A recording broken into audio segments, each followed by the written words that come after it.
방학 특수를 맞은 서울 강남의 학원가. 늦은 시간에도 학원 곳곳에 불이 켜져 있습니다. 밤 10시가 넘어서야 학생들이 쏟아져 나오고 도로 곳곳은 비상등을 켠 차량이 뒤엉켜 북새통을 이룹니다. 일단 아침에 단과를 듣고 공부하고 대충 밥 먹고 들어가서 저녁 강의 듣고 아침 9시부터 학원 수업 시작해서 10시에 끝나요. 밤 10시. 방학이 곧 기회라며 아침 9시부터 밤 10시까지 수업을 한다고 광고하는 학원들. 수강료는 부르는 게 값입니다. 필수로 들으셔야 되는 수업이 있어요. 한 달에 120만 원이시고 소득이 안 좋으실수록 더 들어야 되는 강의 수가 많아서 더 비용이 비싸진다고 생각하시면 되세요. 가장 인기 있는 강좌는 단연 의대 입시반입니다. 지난해 정시에서 의대 전체 정원의 절반을 배출했다고 홍보하는 이 학원은 작년 한 해에만 2,700억 원이 넘는 매출을 기록했습니다. 한 달 학원비만 200만 원대에 독서실비와 급식비, 초고난도 문항을 선별했다는 콘텐츠 비용까지 합치면 다달이 나가는 돈이 300만 원이 훌쩍 넘습니다. 그런데도 빈 강좌 찾기가 힘듭니다. 최상위권 애들은 대부분 의대고요. 게다가 요즘같이 좀 되게 혼란스럽고 취업도 잘 안 되는데 의대는 그래도 가기만 하면 미래에는 보장되어 있는 거나 다름없으니까 추천도 많이 해주셔요, 선생님들. 여기서 끝이 아닙니다. 고난도 강좌를 따라잡기 위해 최소 2년 이상의 선행학습이 필요하다는 인식이 번지면서 회당 수십만 원의 과목별 사교육을 따로 받기도 합니다. 웬만한 형편으로는 감당하기 어려운 사교육비에 부모들은 당장 먹는 것, 입는 것부터 줄일 수밖에 없습니다. 일을 안 하다가 지금 아이들이 고3이 되고 고등학교 올라오면서 아르바이트식으로 취직을 하는 엄마들이 진짜 많아졌습니다. 학원비 부담이 너무 많아지니까 실제 사교육비 부담은 가게 생계를 위협할 정도로 커졌습니다. 지난해 초중고 사교육비는 역대 최고를 또다시 갈아치웠습니다. 저소득층마저 학원비를 더 썼는데 고소득층은 더 빠르게 늘어 격차는 벌어졌습니다. 모든 소득 구간에서 학원비가 온가족 식비나 주거비를 넘어섰고 특히 소득 상위 20% 가구의 중고생 사교육비는 식비와 주거비를 합친 것과 맞먹었습니다.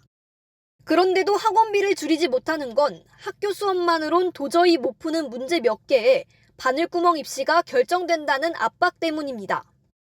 불안하죠. 킬러 문제나 중킬러 문제를 풀게 하기 위해서 학원을 보내는 게 사실은 그게 제일 큰 목적이기도 합니다. 기본적인 문제들을 자기주도 학습으로도 충분한데 그 이상의 문제를 풀어내야 되니까. 대학 간판이 평생 임금을 좌우하는 현실. 갈수록 좁아지는 고용시장. 단 한 번의 낙오가 모든 것을 끝장낸다는 공포 속에 지난해 주요 대형 학원들의 연매출은 수천억 원까지 뛰며 유례없는 호황을 이어나갔습니다. 서울대 이제 연락을 갔다 이런 식의 입결이 나오는 것들이 그거는 사실 저는 이미 잘하는 애들이 가는 역량이 더 크다고 생각을 하거든요. 왜냐하면 사실 대치에서 잘하는 학생들은 어차피 대부분 학원에 기형적으로 성장한 사교육 환경 속에 교육은 희망이 아닌 거대한 장벽으로 다가옵니다. EBS 뉴스 배아정입니다. 한 인기 강사의 유튜브 채널. 변화하는 입시 환경에 맞춰 당장 이번 방학부터 공부 전략을 바꿔야 한다고 말합니다. 지금과 같은 방식으로 준비하면 안 된다. 즉 여러분이 상식적으로 생각하는 방식으로 준비하면 안 된다 이겁니다. 의대에 가려면 적어도 초등 고학년부터 고등학교 2학년 수준의 수학을 배워야 한다고 부추기는가 하면 그럼 초등학교 6학년이 얘를 중1이 되는 거예요. 그 아이들 기준으로 0.1% 의대반에 들어올 수 있는 0.1% 의대반을 시작하는 진도는 수1이에요. 시기를 놓치면 안 된다고 몰아붙이기도 합니다. 18개월이 되는 친구들부터 가능하기 때문에 둘째나 셋째들은 18개월 되면 바로 와요. 근데 언어 발달이라던가 사회성이라던가 이런 부분들은 확실히 빨라요. 학생과 학부모의 불안을 파고드는 건데 수강생을 현혹하기 위해 불법 행위를 하는 사례도 상당합니다. 수능 화학 과목에서 소위 일타 강사로 꼽히는 박상현 씨는 수강생들에게 뜬금없는 질문을 받았습니다. 어떤 여학생 한 명이 와서 선생님 혹시 깜빵가요? 내가 무슨 잘못을 했다고 그냥 듣고 치웠어 나는. 근데 그 말이 수험생들이 많이 찾는 웹사이트에서 박씨 수업을 듣다가 시험을 망쳤다거나 문제 유출 혐의로 구속될 거라는 소문이 돌았다는 겁니다.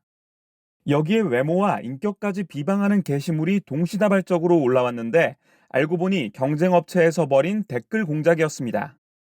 경찰 수사 결과 EBS 강사 등 피해자가 수두룩했고 게시물을 빠르게 퍼뜨리기 위해 용역업체까지 동원한 것으로 확인됐습니다. 학생이 아니었구나. 뭐라고 말할 수 없을 만큼 그때는 화가 나더라고요. 이 같은 불법 마케팅은 시장을 교란할 뿐 아니라 학생과 학부모의 피해로 이어집니다. 허위 정보에 기반해 잘못된 선택을 하게 되고 불필요한 추가 사교육을 부추길 수 있기 때문입니다. 선택권이 이제 침해가 된 거 아닙니까? 이제 그 학생이나 그 학부모가 직접적으로 그 불법 댓글을 단 학원이나 선생님들을 상대로 해가지고 마땅한 이제 청구 방안이 없다는 것도 좀 문제입니다. 지금. 최근 5년 동안 공정거래위원회는 조직적 댓글 공작을 비롯해 합격률과 성과를 부풀리는 허위 과장 광고 등 50건의 사교육 불공정 행위를 적발했습니다. 서울에만 학원 숫자가 15,000곳을 돌파하는 등 업체 간 경쟁이 과열되는 상황에서 탈법과 불법을 넘나드는 불안 마케팅도 기승을 부리고 있습니다. 불법 행위를 감행해서라도 수험생들에게 이 강의를 선택해야 하는 이유들을 사실 홍보를 해야 하는 그런 구조이고 수백억 단위의 연간 굉장히 큰 영업이익의 포션을 가지고 가는 구조이기 때문에 그러한 이제 업계 관행이 사실 개선되기는 굉장히 어려운. 정부는 사교육 카르텔과의 전쟁을 선언하며 대대적인 현장 점검에 나선 상황. 악성 마케팅의 폐해를 막으려면 불법 행위에 대한 엄정 대처와 함께 근본적으로는 공정한 기회를 보장할 수 있도록 입시제도 개선이 필요하다는 지적입니다. EBS 뉴스 박광주입니다. 한 입시학원에서 현장 강의를 듣는 학생들만 살 수 있는 모의고사 문제집입니다. 교과서에선 볼 수 없는 초고난도 문항을 선별해서 유명세를 탔습니다. 한 달 학원비가 208만 원인데 문제집을 사는 데만 70만 원에 가까운 돈이 더 듭니다. 교재가 공부에 도움이 되고 필수적이다 이런 것도 있는데 국어 같은 경우는 좀 필요 없는 게 이렇게 섞여 있거든요. 강매하듯이 하는 그런 게 좀 중간중간 껴있긴 해요. 선택이 안 돼서 좀 비싸가지고. 교육지원청이 정한 표준 교습비 기준으론 이 학원이 한 학생에게 받을 수 있는 돈은 최대 한 달 59만 원 수준입니다. 하지만 자체 제작한 모의고사나 교재 등 소위 콘텐츠 비용은 규제 대상이 아닙니다. 모의고사 같은 거는 그 학원에서 자체 제작하는 것은 제외합니다. 눈에 띄는 교습비는 그대로 두고 기타 비용을 통해서 가격을 마음대로 올려받는 건데 학생들은 거부하기가 어렵습니다. 과학탐구 2과목 같은 경우에는 재수종합반 학원 학생들 말고는 사실 지금 수강할 수 있는 방법이 없습니다. 사실은 좀 교육과정 기반 어떤 창작물을 2차 창작물에 불과한 어떤 자사학원 콘텐츠를 좀 제한 없이 좀 무제한적인 어떤 이윤축을 했다. 여기에 자율학습을 지도하는 명목으로 추가 비용을 받거나 한 과목을 여러 개로 쪼갠 뒤 수업마다 따로 비용을 청구하는 이른바 쪼개기 학원비도 극성입니다. 100분으로 이제 신고를 했다고 하더라도 실제로 이제 실제 수업에서는 뭐 한 60분 정도 수업을 하고 이제 나머지 시간에는 이제 자습을 준다든지 이제 그런 식으로 좀 뻥튀기 돼서 이제 신고가 되는 경우가 왕왕 있고요. 사교육 부조리 실태를 들여다보고 있는 교육부는 집중 신고 기간 동안 콘텐츠를 끼워 팔거나 교재 구매를 강요한 사례가 31건 접수됐다고 밝혔습니다. 내 아이만 뒤처질까 불안한 심리를 악용한 꼼수와 편법 상술이 확산하면서 학부모들의 시름이 깊어지고 있습니다. EBS 뉴스 박광주입니다. 서울 목동의 한 학원이 홈페이지에 안내한 고등학교 1학년 여름방학 특강 프로그램입니다. 3주 동안 3번 모두 9시간 수업을 하는데 교재비를 포함한 학원비가 22만 원입니다. 1분당 금액을 따져보면 약 362원을 받습니다. 관할 교육지원청이 정한 교습비 조정 기준 금액의 약 1.6배 수준입니다. 하지만 제재 대상이 아닙니다. 학원비를 올리겠다는 요청을 교육지원청이 허용했기 때문입니다. 인상을 요청한 교육과정 33개 가운데 20건이 승인됐는데 이 가운데 80%는 학원이 제시한 금액이 그대로 수용됐습니다. 지난 2012년 개정된 학원법에 따라 교육지원청들은 교습비 조정 기준을 운영하고 있습니다. 과목과 수업 내용 등을 고려해 분당 교습비 단가를 정해놓는 겁니다. 학원에서 그 이상을 받으려면 교육청 심의를 요청해야 합니다. EBS 취재 결과 지난 2019년 이후 5년간 서울 지역 교육지원청에 접수된 학원비 인상 요청은 4,200여 건. 그런데 승인된 비율이 76%에 이릅니다. 이 가운데 61%는 인상안이 일부 조정됐지만 나머지 39%는 학원이 요청한 금액 그대로 수용됐습니다. 교습비 조정 기준의 취지가 무색하다는 비판이 나올 수밖에 없습니다. 조정을 결정하는 위원회는 교육청과 학부모, 학원 관계자 등 최대 11명으로 구성되는데 학원 측의 인상 논리를 따져볼 만한 전문성이 부족하다는 지적이 많습니다. 회계사분들이 자료를 준비해 오실 때 상한가보다 훨씬 더 높은 학원비를 책정해야 하는 이유를 입증할 수 있는 자료를 들고 오시는 거죠. 소송이 진행이 됐을 때 대체로 교육지원청이 다 패소하는 경우들이 누적되다 보니까 웬만하면 사실은 큰 갈등 없이 이런 것들이 수용되는. 심의 과정도 부실 우려가 있습니다. 사교육 1번지로 꼽히는 강남 서초교육지원청에선 최근 5년 동안 접수된 학원비 인상 요청이 2,500여 건에 이릅니다. 하지만 회의를 열어 심의한 횟수는 8번에 그쳤습니다. 이번에 이제 자료를 보니까 이 강남 서초 쪽이 올해만 640건이 넘는 그 사교육 그 조정 신청이 들어왔는데 이 조정위원회 한 번밖에 안 한 거예요. 그러니까 사실은 단 한 번의 회의에서 600건이 넘는 사교육비를 심의하고 뭔가 결정을 내린다는 거가 제가 볼 때는 얼마나 이게 부실하게 될 수밖에 없는가. 교습비 인상 요청 가운데 82%는 강남 서초와 강서 양천교육청에 몰린 것으로 확인됐습니다. 고액 사교육의 밀집지로 꼽히는 대치동과 목동이 속한 곳입니다. 학원비를 억제하기 위한 교습비 조정 기준이 오히려 학원비를 끌어올리는 명분으로 이용된다는 비판이 나오는 이유입니다. EBS 뉴스 금청우입니다. 수험생들이 대입에서 쓸 수 있는 카드는 수시 6번, 정시 3번, 딱 9장입니다. 그런데 대학마다 적어도 5-6개의 전형을 운영하고 있습니다. 수시 모집은 워낙에 다양하고 수능 위주 전형인 정시 모집조차 대학마다 산출한 환산 점수를 쓰면서 변수가 많아졌습니다. 혼자서는 원서를 쓸 엄두조차 내기 어렵습니다. 정답이 없는 그런 게임을 하고 있는 것 같아요. 인하대다, 뭐 서울대다, 무슨 데다 하면 그 학교마다 입시 요강이 다 다르기 때문에 그거에 맞게끔 준비를 해야 되는데 다급한 수험생들은 사교육에 내몰릴 수밖에 없습니다. 소수정예, 맞춤형을 강조하는 입시 컨설팅 비용은 대체로 교과 학원보다 비쌉니다. 기본적인 상담조차 입금을 전제로 이루어지는 불공정 영업도 비일비재합니다. 일단은 그 비용 부담이 있으세요. 40만 원을 입금시켜 주시면 담당 선생님이 1시간 안에 전화 드릴 거예요. 전화 예약이 아니라 입금 순으로 시간 예약을 좀 잡고 있어요. 이런 가운데 최상위권 수험생을 독점한 대형 학원은 컨설팅 시장에서도 유리해졌습니다. 수강생 점수를 표본으로 지원 대학 분포를 파악할 수 있어서 합격 예측도 쉽기 때문입니다. 실제로 한 재수종합학원은 지난해 입시에서 상위 6개 의대 정시 입학 정원 162명 가운데 90명을 배출했다고 홍보하기도 했습니다. 사교육이 수집한 정보가 또 다른 상품으로 이어지는 구조입니다. 개별적으로 좀 학생들이 그 입시전형을 알고 대비하는 것이 거의 불가능에 가깝습니다. 의대가 40개인데, 근데 이제 다 반영 방식이 다르고, 근데 이제 그것도 매년 기준이 달라지고, 근데 그 중에서도 이제 원서 접수 직전에 이제 기준이 뭔지 알려주는 곳들도 있고 하니까. 원서 접수와 관련된 컨설팅 시장은 해마다 커져서 올해 1월 기준 서울시 교육청의 진로 진학 명목으로 신고된 교습 과정이 4,900건에 이르는 상황. 이 가운데는 국내 대학 진학을 위한 학생부 관리 명목으로 한 달에 무려 830만 원을 받는 학원도 있었습니다.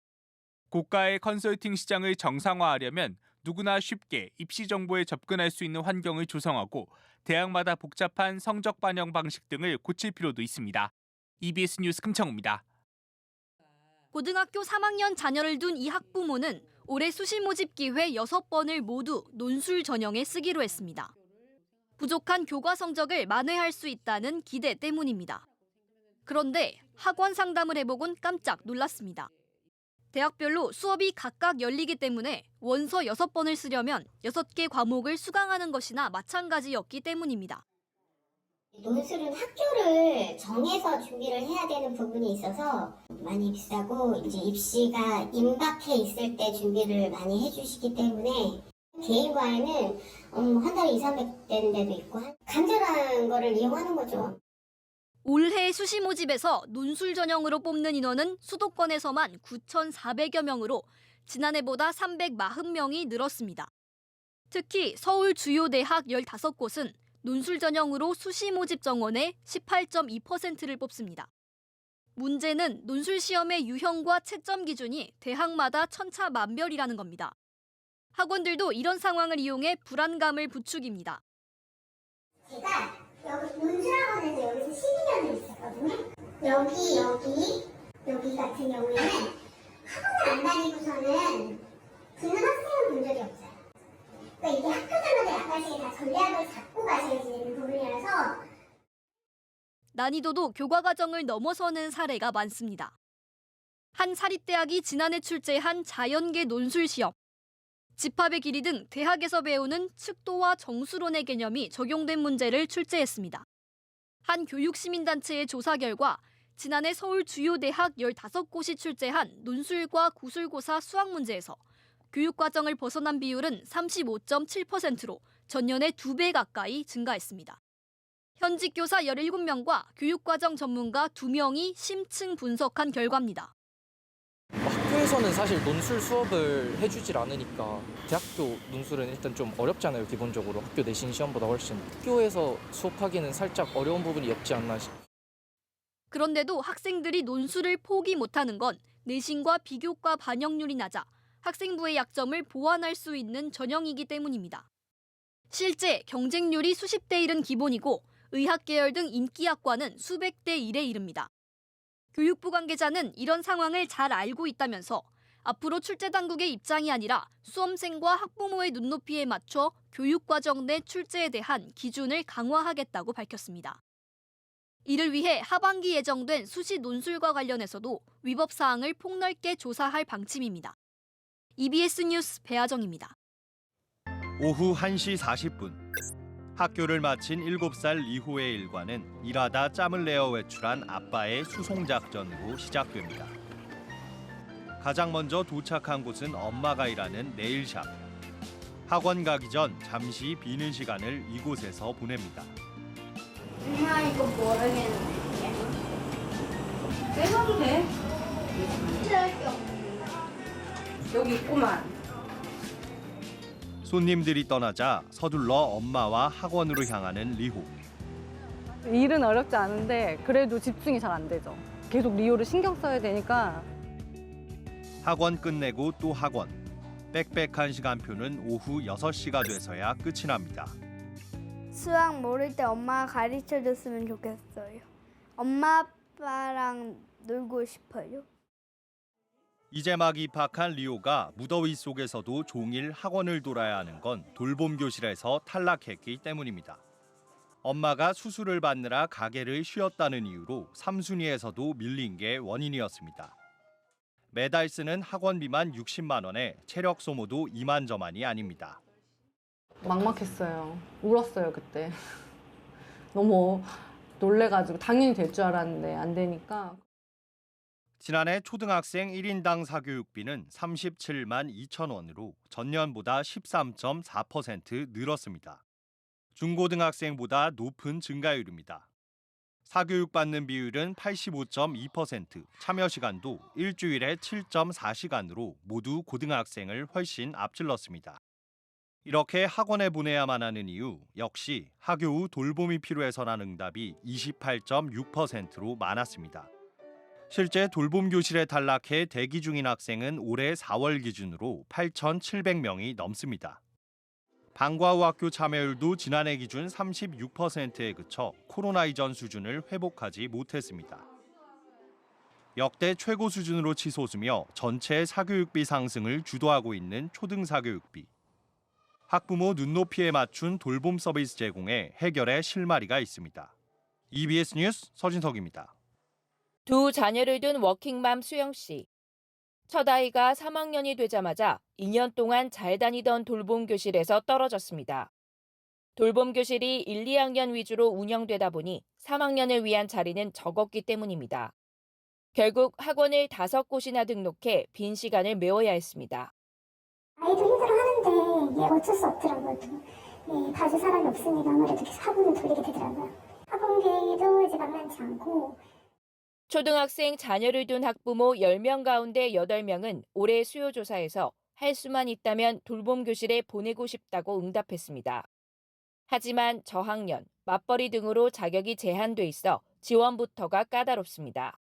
일단 신청할 수 있는 자격조차 안 된다 그러니까 좀 많이 안타깝고 좀 화도 나더라고요. 긴급할 때 정말 어디 맡기거나 없을 때는 엄마들이 정말 발을 동동 부르잖아요. 그러니까 전 연령에 걸쳐서 필요한 사람에 의해서 사용할 수 있었으면 좋겠다. 이런 문제를 해결하기 위해 정부는 초등 전일제 학교, 이른바 늘봄학교를 추진 중입니다. 내후년 전국 확대를 목표로 내년부턴 신청 자격도 확대한다는 계획입니다. 다만 이 제도가 제대로 안착하려면 인력과 공간 부족 등 고질적인 문제부터 해결해야 합니다.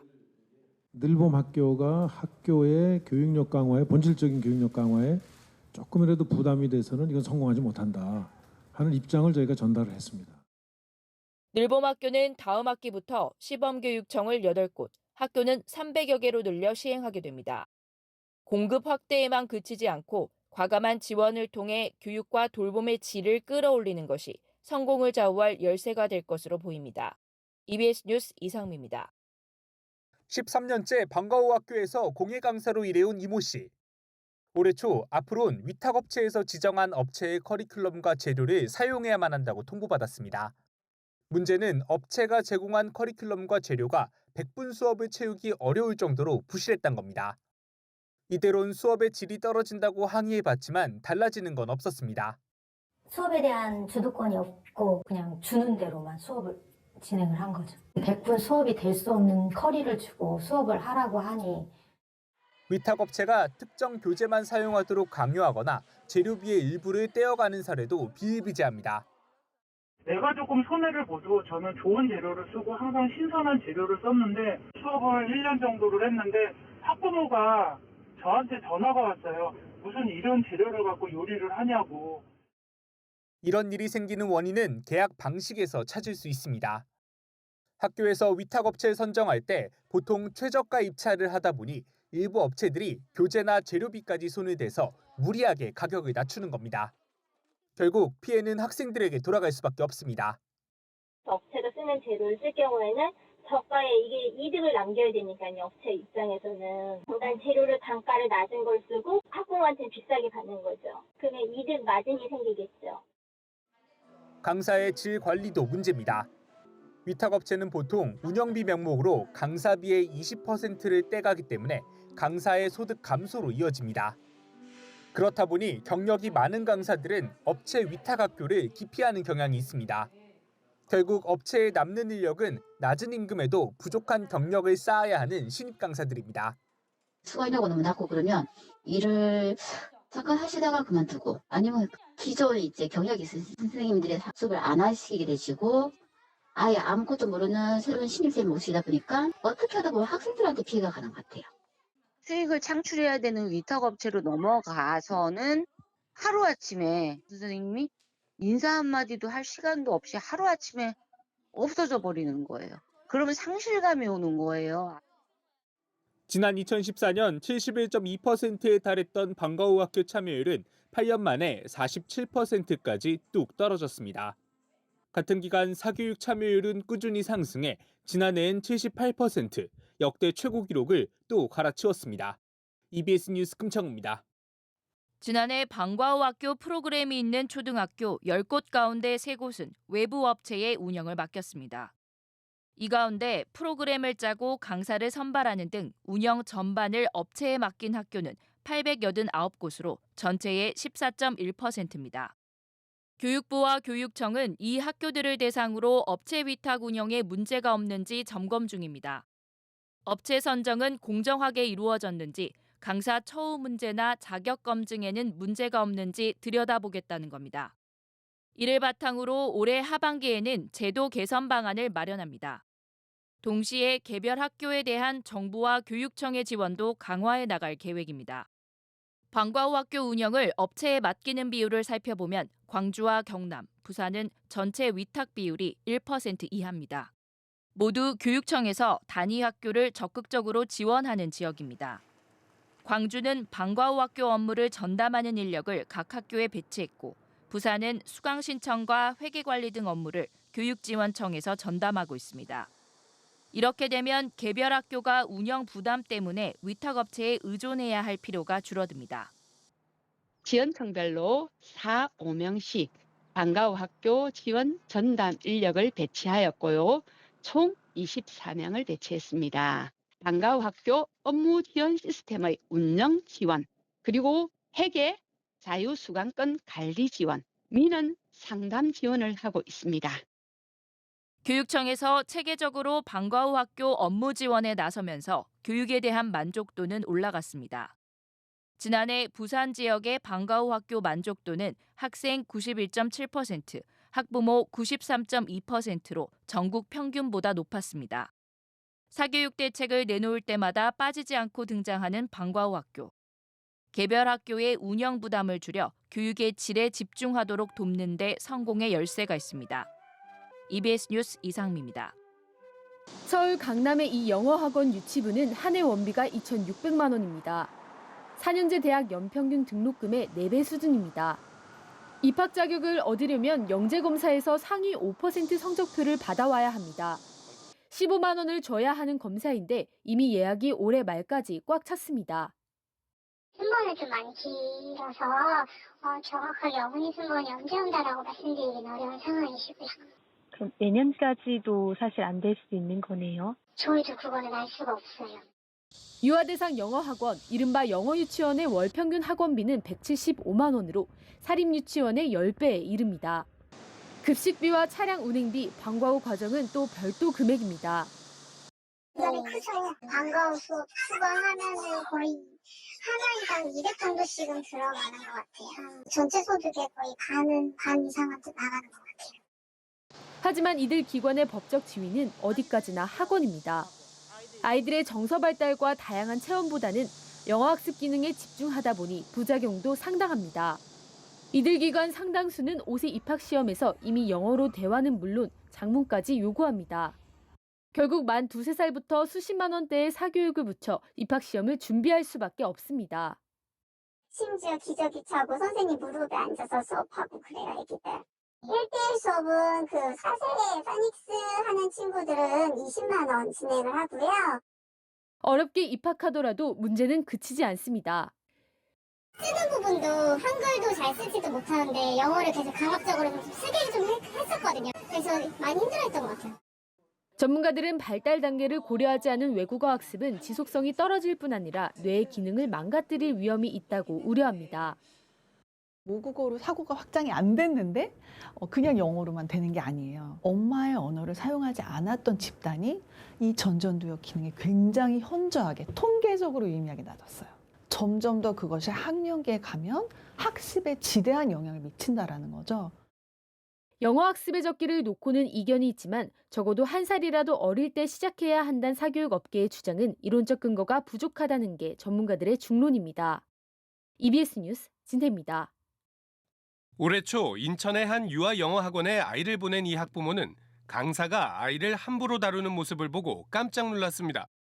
아이 그 얼굴을 제끼는 거라든지 의자를 막 갑자기 뒤로 뺀다든지 이렇게 해서 좀 넘어지고 그리고 연속해서 때리더라고요. 아이들이 불안해하는 등 심상치 않은 모습을 보이자 같은 반 학부모들도 잇따라 CCTV 영상 공개를 요구했습니다. 하지만 학원 측은 거부했습니다. 90일간 보관한다던 약속과 달리 남아있는 영상도 20일치 뿐이었습니다. 자기가 자기들이 뭐 일부러 지운 건 아니지만 지워졌다는 식으로 얘기를 해서 저희는 근데 그 점도 확인할 수 없었죠. 유아 영어학원은 이른바 영어 유치원으로 불리면서 보육과 교육을 동시에 해줄 것처럼 홍보하고 있습니다. 하지만 법적 지위는 엄연히 학원입니다. CCTV 설치 의무도 없고 교사의 자격이나 교육과정 내용도 제한받지 않습니다. 자연히 강사 관리도 중구난방입니다. 강사 정보조차 공개하지 않는 사례가 많아 전문성을 확인할 방법조차 없습니다. 원어민 선생님이 프랑스인인데 영어를 잘한다 이래요. 그 원장이 그 법을 다 위반하고 그렇게 한 건데도 불구하고 아직 그 사람들. 실제 올해 교육부 전수조사 결과 유아 영어학원 301곳이 규정 위반으로 모두 518건의 행정처분을 받았습니다. 그러나 학부모들은 학원이 어떤 처분을 받았는지조차 알 방법이 없습니다. 유치원이나 어린이집과 달리 학원은 처분을 받아도 비공개 대상이기 때문입니다. 이게 행정처분이 맞았어. 그래서 제가 교육청에 물어봤어요. 행정처분이 뭘 받았나요? 알려드릴 수 없습니다. 개인정보입니다. 그러면 그 재원생 엄마가 물어봐도 결국에 원장이 말해주지 않는 이상은 알 수 없는. 전문가들은 유아 영어 학원도 보육 기능을 수행해야 하는 만큼 법적 제도적 기준을 강화할 필요가 있다고 지적합니다. 영유아를 대상으로 하는 경우에는 단순히 학원법만 적용할 것이 아니라 분명히 정부가 개입을 해서 반드시 지켜져야 할 내용이나 반드시 학습해야 할 내용 이런 것들을 관리 감독해야 한다고 생각합니다. 전국의 유아 영어 학원은 5년 새 70% 넘게 늘어 847곳에 이릅니다. 이들이 관리 사각지대로 남지 않도록 제도적 보완책이 절실합니다. EBS 뉴스 황대현입니다. 서울 목동의 학원가. 밤 10시가 되자 학생들이 우르르 쏟아져 나옵니다. 방학은 잊은 지 오래. 하루의 절반을 학원에서 보내다 보면 학교에 다닐 때보다 오히려 공부량이 많습니다. 3년 정도? 캐나다에서 잠깐 살았었는데 친구들이랑 맨날 운동하고 놀러 다니고 그래서 스트레스가 없었는데 한국 와서 공부 좀 하다 보니까 살짝 뭐라 해야 되지? 스트레스성 탈모? 이런 것도 오고. 어렸을 때 되게 뛰어놀았던 기억들이 많았는데 이제 학원 끝나고 나면 피곤해서 바로 집 가서 자거나 아니면 그냥 되게 활동적이게 많이 못 놀거든요. 그래서 그런 것들은 좀 아쉬운 것 같아요. 우리나라 청소년들이 가장 많이 하는 방과 후 활동은 학원이나 과외가 47.3%로 가장 높습니다. 이 비율은 5년 새 7%포인트 가까이 늘었는데 같은 기간 친구와 놀거나 신체 활동을 하는 시간은 줄었습니다. 문제는 사교육을 받는 시간이 늘수록 학업 스트레스도 커진다는 겁니다.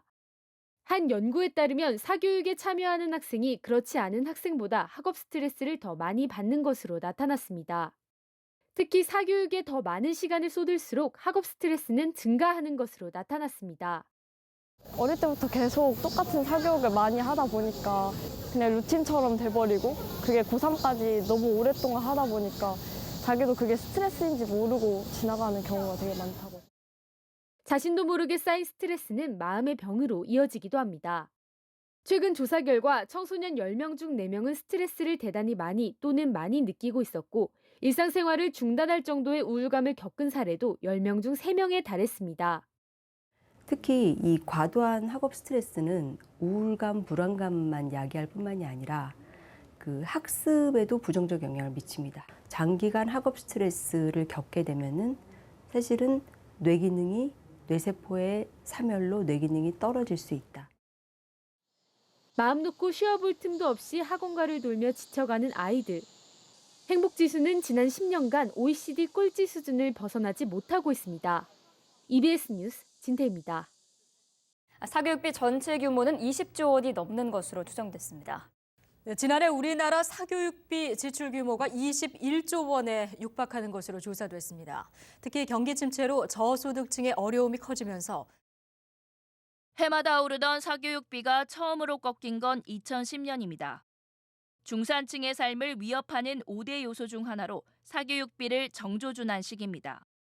초등에선 방과 후 학교, 입시에선 수능 문항의 70%를 EBS 교재와 연계 출제하는 방안이 핵심 대책으로 제시됐습니다.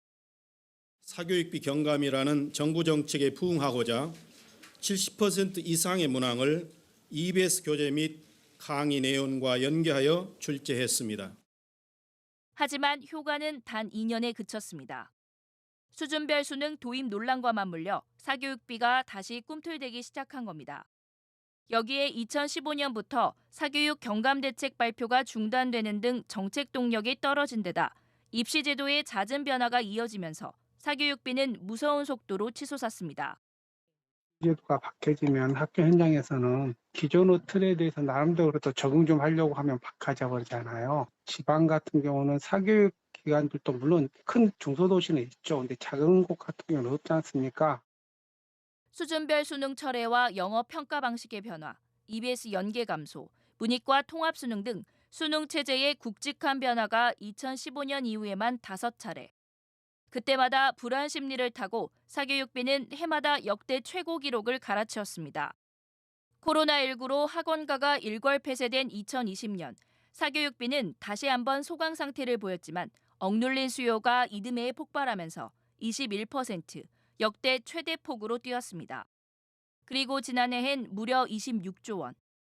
정부도 9년 만에 사교육 종합대책을 발표하는 등 본격 대응에 나섰습니다. 수능 시험에서 초고난도 문항을 핀셋 제거하고 초등 돌봄 강화를 약속한 겁니다. 사교육 부담을 줄이겠다는 의지를 확고히 한 건 의미가 있지만 문제는 지속성입니다. 누구나 접근할 수 있는 양질의 교육 콘텐츠를 확대하고 학교 수업의 개선을 지원하는 한편 입시에서 사교육 유발 요인을 억제하려는 노력이 더 필요하다는 지적이 많습니다. 정상적인 고등학교의 교육과정 범위 내에 있는 것인지 아니면 또 다른 요소들이 많이 개입될 수 있는지에 대해서 판단하고 미리 그걸 점검하고 제도를 발표하는 게 중요하다고 생각합니다. 2025년 고교 학점제가 전면 도입되면서 학교 교육은 또 한 번 큰 변화가 예고돼 있습니다. 여기에 맞춘 2028 대입 개편안이 이달 중 발표를 앞둔 상황.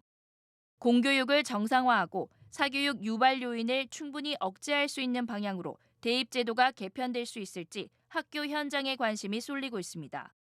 EBS 뉴스 이상미입니다.